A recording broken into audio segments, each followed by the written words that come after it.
pandemic.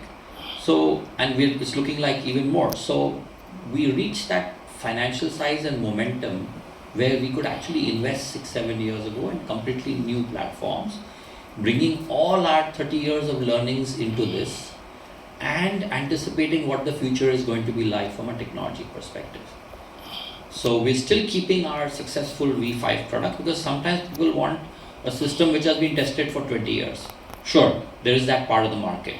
And there's some people who want a future solution. Now, future looking solution cannot have been tested for 20 years because you can't say I want something new that's been used for 20 years. There's no such thing. So both are available. And who are your competitors for these two products in the market at present? So it's maybe Aptos one in the US is somewhat similar, but I don't think they have these kind of scalability or these kind of virtues that our system has. And with these two products, what sort of top line addition do you see in the next 2 years, couple of years? So since we are a privately held company, we are not public yet. We don't really share the exact revenue or profit numbers, but we are growing very well. We are highly profitable despite all the R&D investment. But we're expecting to add at least 60 to 70% per year growth for next 2 years, just from these two new launches. And last question, are you planning to go public? We can take that offline. Thank you very much. Yeah. We want to actually make the systems very, like we said, democratized. So we want to start with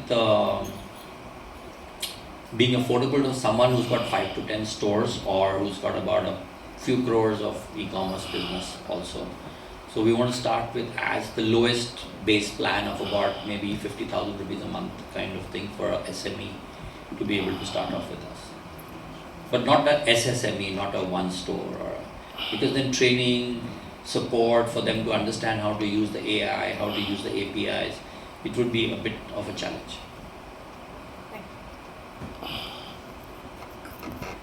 And which are the VR-based stores which you're supporting as of now, which are up and running? This is, we have designed the APIs to be able to be consumed by VR applications, but there are no VR stores today. So future ready, but the future is not here yet, unfortunately. Hello, here.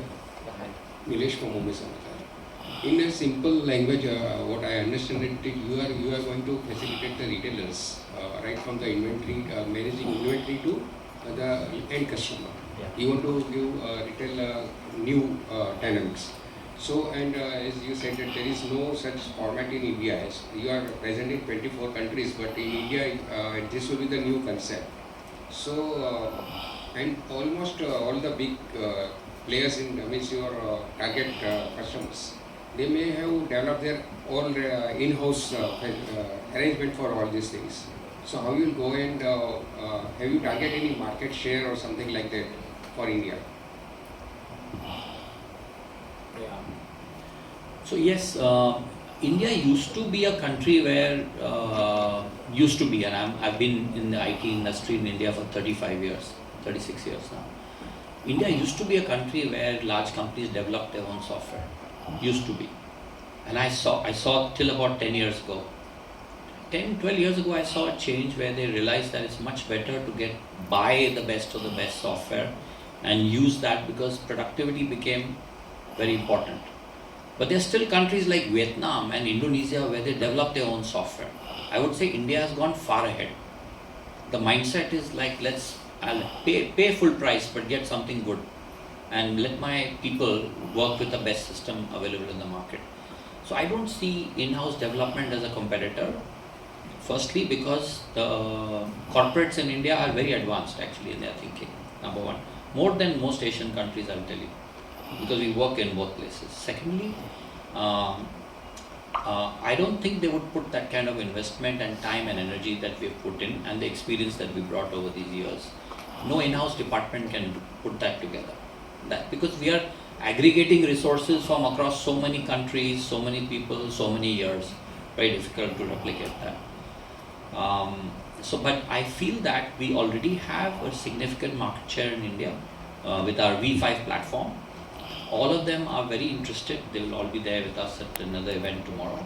Very interested to upgrade to Unify. But with the ability for us to now even go as low as a 5-store or 10-store company, I think our market share will grow rapidly.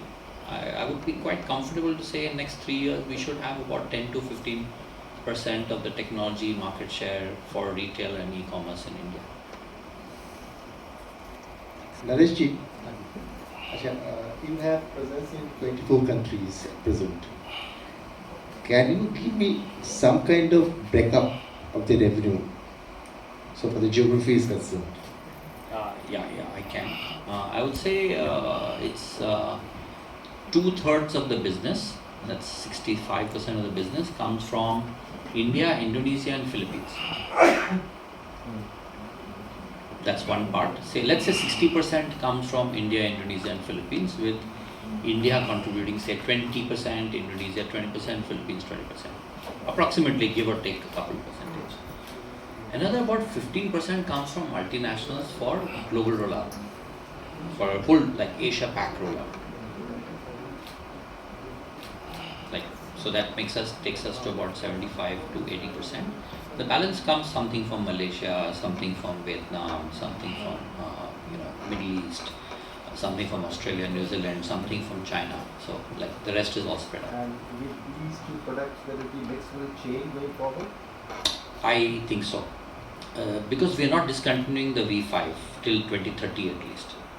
So we will that is continuing. We just in fact signing a contract in the coming week, I think, with the Philippines for V5, and they know about these platforms. They're still going for V5 because they are subscribing to markets in tier 2, tier 3, tier 4 where internet is not available. So cloud is out of question. So I feel that some of the geographies will change and we will see faster traction in, let's say, a Hong Kong or a Singapore or a Taiwan or a Korea or a Japan, where cloud is the only way that they work. We'll see much faster traction in the more developed markets. So India's share will come down? No, India is one of those markets, in my view. I mean, India's technology adoption is one of the fastest in the region. But we also have resilience in Unify, which means that the internet is down, some parts of it will keep working. So there's but India is also moving very fast with the geo fiber and stuff like that that's coming. I think India will be a major player. So is the software customized country-wise or is the same? It's the same. Maybe you can explain country-wise. Sure. So the base product is the same across countries, but as you mentioned in the presentation earlier, each country has its own set of norms, rules, statutory regulations. So we take the time to understand that for each country, understand how it works, and build it into the system where it's required so that each country gets its own, I wouldn't want to call it a version, but their own sort of set of the software. Like extensions. Yeah.